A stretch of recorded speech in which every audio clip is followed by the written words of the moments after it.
मगध और जिसे बिहार कहते हैं, बिहार की धरती जो है उसमें सूर्य षष्ठी जो है वो कितनी महत्वपूर्ण है। लगभग पूरी दुनिया में आज के समय में डाला छठ कहते ही लोगों की नज़र ये होती है कि आप बिहार से जुड़े हैं क्या, पहला सवाल ये होता है। यद्यपि मेरे घर में भी डाला छठ मनाया जाता है और तो यदि कभी वो उस पर भी किसी से कहो कि आज डाला छठ है तो लोग पूछते हैं कि आपका बिहार से कोई संबंध है। तो सूर्य षष्ठी का एक गहरा संबंध बिहार से बन गया है और इस तरह से हम कहीं ना कहीं इसे बिहार का त्यौहार मानने लग गए हैं। लेकिन हमको ये समझना पड़ेगा कि आखिरकार सूर्य षष्ठी क्या है और ये कितनी प्राचीन हो सकती है। मैं बात शुरू करना चाहूँगा गीता से। गीता में भगवान कृष्ण कहते हैं कि प्रकाशों में मैं सूर्य हूँ। रोशनी के जितने भी स्रोत हैं संसार में, उसमें जिस स्रोत को भगवान ने अपने लिए चुना वो सूर्य को चुना। वैदिक दृष्टिकोण से सूर्य को ईश्वर का नेत्र माना जाता है।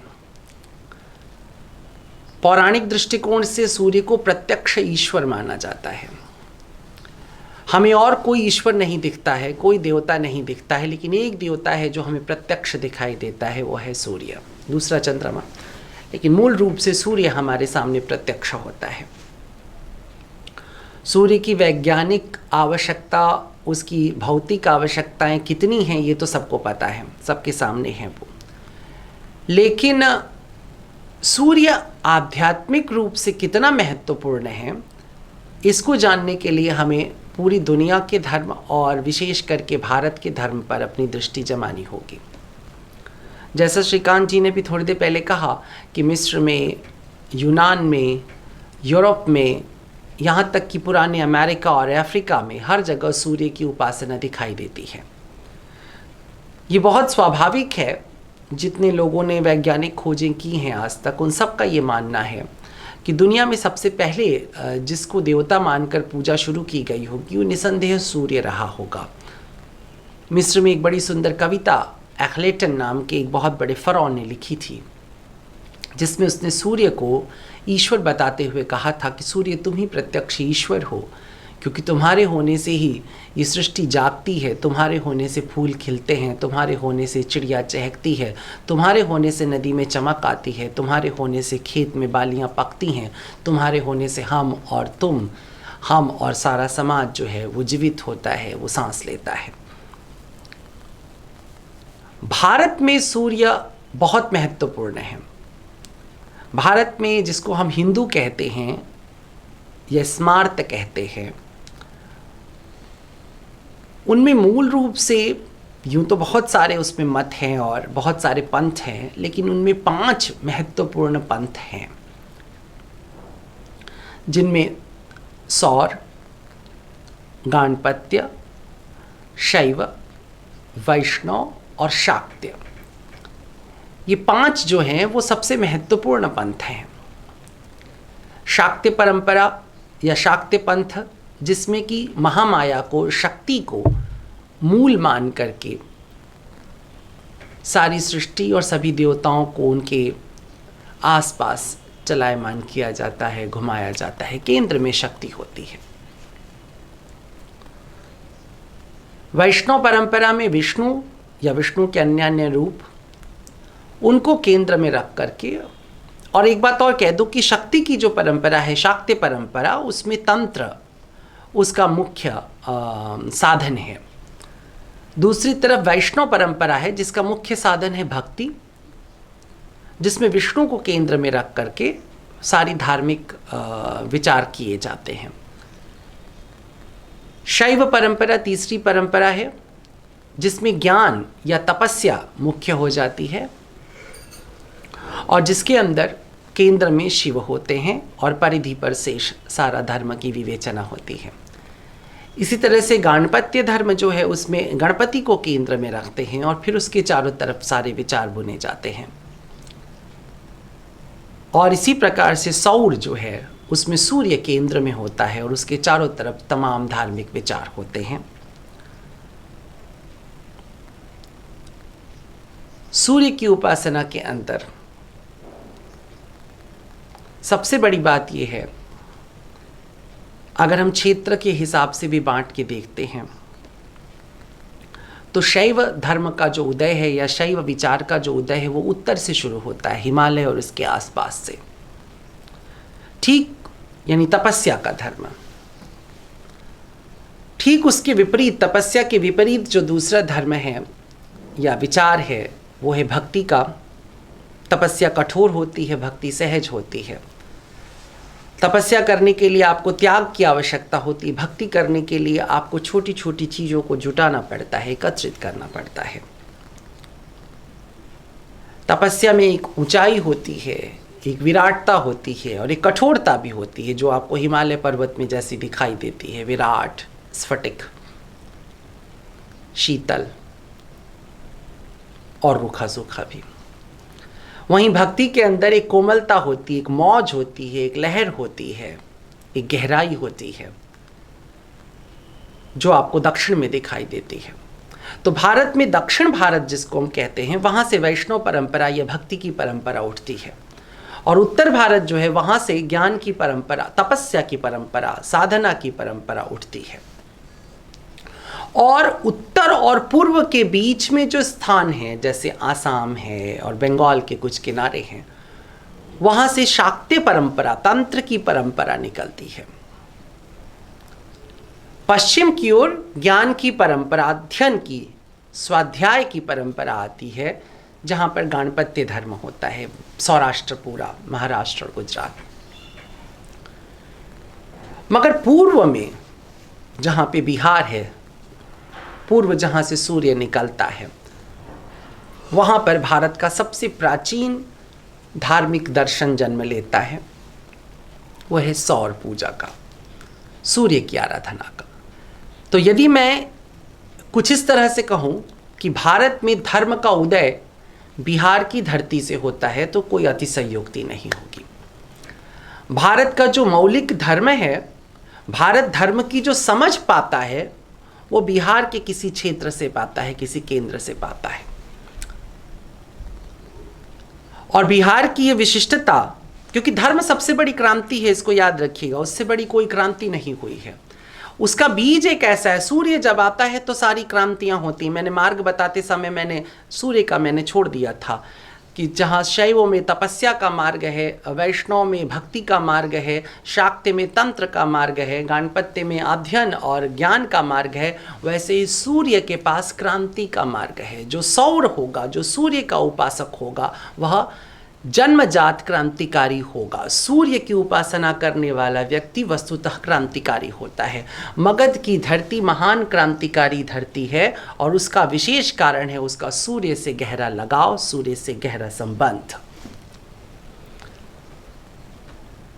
हम क्रांतियों के ऊपर एक नजर डालते हैं और सूर्य को जरा सा उससे जोड़ते हैं। असुरों ने देवताओं को पराजित कर दिया, देवता हार गए, असुरों का साम्राज्य त्रिलोक पर फैलने लगा। ऐसे में कश्यप की पत्नी अदिति त्रिदेवों का आह्वान करती है, ब्रह्मा, विष्णु और महेश का, प्रकृति की 3 महान शक्तियों का, और उससे वह एक पुत्र को जन्म देती है जो आदित्य है, सूर्य को। और वह आदित्य सभी असुरों का विनाश करके देवताओं को पुनर्स्थापित कर देता है। यहां से शुरू होता है। जिस दिन वह आदित्य को जन्म दे रही होती है वो षष्ठी है, वो तिथियों में शुक्ल पक्ष की षष्ठी है, 6वां दिन है। सूर्य का जन्म होता है, आदित्य का जन्म होता है। इसलिए सूर्य षष्ठी या डाला छठ मनाने में हम षष्ठी की तिथि को चुनते हैं। एक और वैदिक मान्यता यह है कि सूर्य के साथ साथ उसकी एक बहन भी जन्म लेती है जिसका नाम है देवसेना।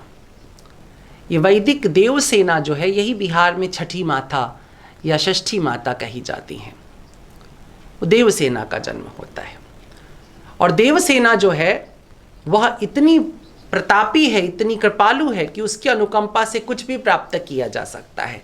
इसलिए षष्ठी माँ या छठी माता कह करके प्रकारांतर में देवसेना से ये प्रार्थना की जाती है कि वह उनके जीवन के लक्ष्यों को, मनुष्य के जीवन का लक्ष्य जो कुछ भी हो उसको पूर्ण करे। जो कुछ मैं इसलिए कह रहा हूँ क्योंकि ये जो छठ का जब इतिहास, आप पौराणिक इतिहास देखेंगे तो उसमें अलग अलग समय में अलग अलग मांगे की गई और उसे पूरा किया है। तो वैदिक काल में हम देखते हैं पहली बार क्रांति असुरों के विरुद्ध एक माँ की क्रांति होती है। आदिति एक माँ है और वो देखती है उसके पुत्रों का नाश हो रहा है, तो एक शक्तिशाली पुत्र जन्मती है आदित्य, और वह असुरों का विनाश करता है, वह पाप का विनाश करता है। यहाँ से धर्म की विजय अधर्म के ऊपर ये कथा शुरू हो जाती है। सूर्य वो पहली ताकत है जो तम का, जो तमस का, जो अंधकार का, जो आसुरी वृत्ति का विनाश करता है। सभी निशाचर सूर्य के प्रकाश में समाप्त हो जाते हैं, सो जाते हैं, खो जाते हैं। भौतिक रूप से भी सूर्य का आना ही अंधकार का विनाश है। सूर्य के आने तक प्रतीक्षा करनी होती है। सूर्य आता है और विनाश हो जाता है सारे के सारे अंधकार का, सारे के सारे दुर्गुणों का और पाप का। तो वैदिक दृष्टिकोण में सूर्य जब आता है तो दैत्यों का विनाश होता है। दूसरी बार हम देखते हैं एक और महान क्रांति वेद के अंदर ही देखते हैं। एक क्षत्रिय राजपुरुष विश्वामित्र जब वशिष्ठ के तपोबल से प्रभावित हो जाता है तो उसको ये लगता है कि ये संसार का जितना भी राज्य पाट और ये जो ऐशो आराम है, ये भौतिक सुख सुविधाएं हैं, इन सब का कोई अर्थ नहीं आध्यात्मिक तपोबल, आध्यात्मिक सामर्थ्य के सामने। और उस आध्यात्मिक सामर्थ्य को पाने के लिए, चूंकि वह क्षत्रिय थे और वैदिक ऋचाओं के ऊपर और वैदिक जो मंत्र थे उनके ऊपर ब्राह्मणों का अभी तक आधिपत्य था, उस आधिपत्य को खंडित करते हुए विश्वामित्र वशिष्ठ के बाद दूसरे सबसे बड़े ब्रह्म ऋषि बनते हैं, ब्रह्मज्ञ बनते हैं, महर्षि बनते हैं, जिनकी 60 ऋचाएं ऋग्वेद में उपलब्ध होती हैं। और विश्वामित्र जिस कारण से ब्रह्म ऋषि बनते हैं, जिस देवता के कारण से ब्रह्म ऋषि बनते हैं, क्षत्रिय से ब्राह्मण हो जाते हैं, वह देवता भी कोई और नहीं है, सूर्य है। और वह मंत्र था ओम भूर्भुवः स्वः तत्सवितुर्वरेण्यं भर्गो देवस्य धीमहि धियो यो नः प्रचोदयात्। धरती, आकाश और पाताल को प्रकाशित करने वाले सविता देव के नाम से ऋग्वेद में सूर्य बार बार पुकारे जाते हैं। सविता देव, तुम हमें उच्च आदर्शों की तरफ, प्रकाश की तरफ लेकर के चलो।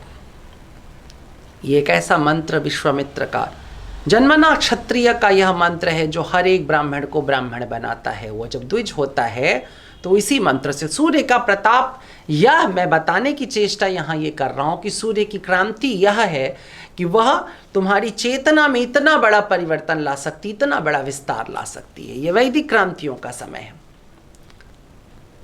उसके बाद हम फिर से देखते हैं उसी सूर्य और उसी सूर्य से जुड़ी हुई परंपरा में जन्म लेते हैं भगवान राम। भगवान राम भी सूर्यवंशी हैं, वह सूर्य के वंश में जन्म लेते हैं। दरअसल जो सूर्य के वंश में जन्म ले सकता है वही क्रांति कर सकता है। जिसका वंश सूर्य से न मिले उसके लिए क्रांति करना बड़ा मुश्किल हो जाता है।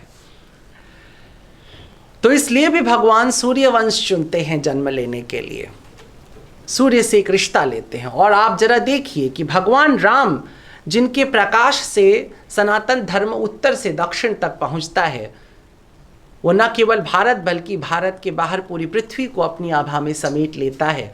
आज भी अगर विश्व के अंदर किसी एक नायक का चुनाव करना होगा तो सारा विश्व अगर निष्पक्ष भाव से चुनेगा तो राम के अतिरिक्त उसे दूसरा नायक नहीं मिल सकता है, क्योंकि इतनी क्रांति और इतनी निष्प्रिय क्रांति, इतनी निरअहंकारी क्रांति किसी और ने नहीं की है।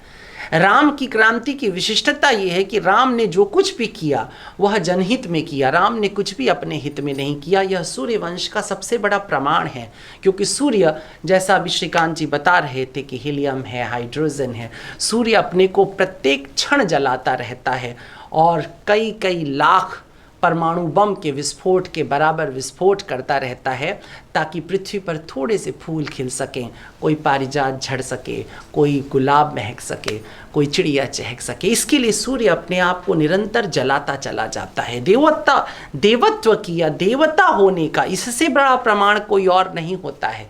अगर आपको देवत्व चाहिए तो आपको अपने आप को भस्मीभूत, अपने को जला करके दूसरों को प्रकाशित करने का सामर्थ्य आप में अवश्य होना चाहिए। और यही प्रकाश, यही सामर्थ्य राम के अंदर दिखाई देता है। राम अपने आप को लगातार निरंतर कष्ट पहुंचाते चले जाते हैं, लेकिन जनता को, समाज को, विश्व को प्रकाशित करते रहते हैं। ऐसी महान क्रांति राम को कैसे मिलती है? वह सूर्य की प्रेरणा से मिलती है। और उसका प्रमाण यह होता है कि जब राम रावण को मार करके वापस आते हैं, तब उसके बाद आने के बाद वो पहली बार सूर्य षष्ठी का व्रत करते हैं। वो कार्तिक के शुक्ल पक्ष की षष्ठी तिथि को व्रत रखते हैं सीता के साथ, और जाकर के सरयू में सूर्य को अर्घ्य डालते हैं, पहले अस्ताचल सूर्य को और फिर उदय होते सूर्य को अगले दिन सप्तमी की तिथि को। तो एक मान्यता यह है कि चूंकि भगवान राम और भगवान सीता ने स्वयं ही सूर्य की आराधना इस तिथि को की थी, इसलिए डाला छठ का यह पर्व पूरे भारत में मनाया जाने लगा। त्रेता के बाद द्वापर में हम फिर से सूर्य की स्थापना देखते हैं, और यहां बड़ा महत्वपूर्ण है। थोड़ी देर पहले एक प्रश्न था बिहार इसी में हल होता है। कुंती को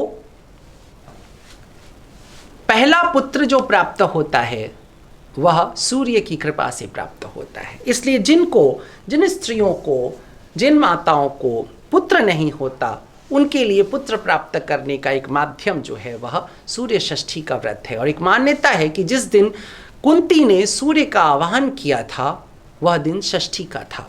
सूर्य वहां आते हैं और उनको कर्ण जैसा पुत्र देते हैं। कर्ण जिसके जीवन में क्रांति रक्त की तरह बहती है, वह कर्ण अंग देश का राजा था। कुछ मान्यता यह है कि अंग देश आज बिहार में भागलपुर में स्थित है, जिसे हम भागलपुर कहते हैं, वही कर्ण का क्षेत्र था। और सूर्य षष्ठी का जो व्रत है उसको महापर्व के रूप में कर्ण ने शुरू किया था मनाना।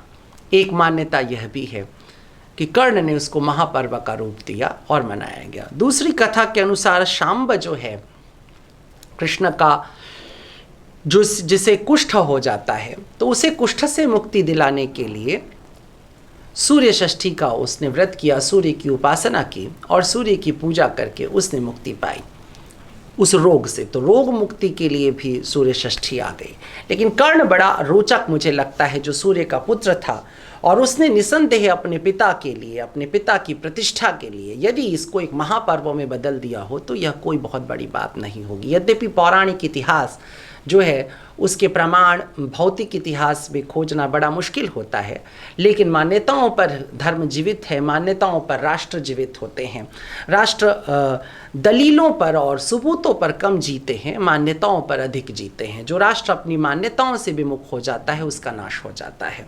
प्रमाण कभी भी बदल सकते हैं, प्रमाण क्षणिक भी हो सकते हैं, पर मान्यताएं बड़ी कठोर होती हैं और हमको अपने जीवन में मान्यताओं को स्थान देना ही पड़ता है और देना भी चाहिए। मान्यताओं के बिना मनुष्य की कोई आधार नहीं होता, मनुष्य के पास कोई भूमि नहीं होती है जिस पर चले। मनुष्य चलता ही अपनी मान्यताओं के ऊपर है। तो इसलिए मेरी मान्यता में भी यह बात मुझे ज़्यादा रुचिकर लगती है कि कर्ण ने सूर्य की प्रतिष्ठा के लिए इसे महापर्व का रूप दिया। महाभारत में सूर्य की प्रतिष्ठा बार बार होती है। कुंती और माद्री जब पांडु के साथ वन में हैं और वहाँ पर जब उनको संतान की आवश्यकता होती है, उस वक्त भी उन्होंने षष्ठी और सप्तमी का व्रत रखा और इसके बीच में सूर्य की उपासना की, देवसेना से प्रार्थना की, यानी जिसे छठी मैया आप लोग कहते हैं, उनसे उपासना की उनकी, और उससे फिर बाद में देवताओं का आह्वान करके संतान उनको मिली। बाद में भगवान कृष्ण के कहने पर द्रौपदी ने भी इसी व्रत का पालन किया, ऐसी भी कथा होती है। तो इस प्रकार सूर्य की उपासना का एक बड़ा खंड हमको ये दिखाई देता है कि विभिन्न समय पर पुराणों में या पुराने इतिहास में हमको ये दिखाई दे रहा है कि विभिन्न समय पर और विभिन्न इच्छाओं के साथ सूर्य की लोगों ने उपासना की और सूर्य से उसका फल प्राप्त किया। अब मैं वापस अपनी बात पर आता हूँ कि सूर्य यानी कि क्रांति, और दरअसल जिसको हम लोग सूर्य षष्ठी कहते हैं, ये मौलिक रूप से क्रांति का त्योहार है। यदि तुम सूर्य की उपासना करके क्रांति के पास नहीं पहुंच सके तो सूर्य की उपासना बड़ी निरर्थक हो जाती है, बड़ी ऊपरी हो जाती है, एक आडंबर मात्र हो जाता है। सूर्य से एक जुड़ाव जरूरी है। हमने प्रकृति के साथ अपने जोड़ को बड़ी गहराई से महसूस किया है। आप बड़े मज़ेदार घटनाएं देखते हैं जब हिंदू पूजा पाठ करता है, कोई आराधना करता है, उपासना करता है, बहुत बार उसमें एक ऑक्सीमोरॉन, एक विरोधाभास दिखाई देता है हमको, क्योंकि हम ये मानते हैं कि जीवन हमेशा दो किनारों से देखता है, श्वेत और श्याम दोनों रंगों के साथ चलता है।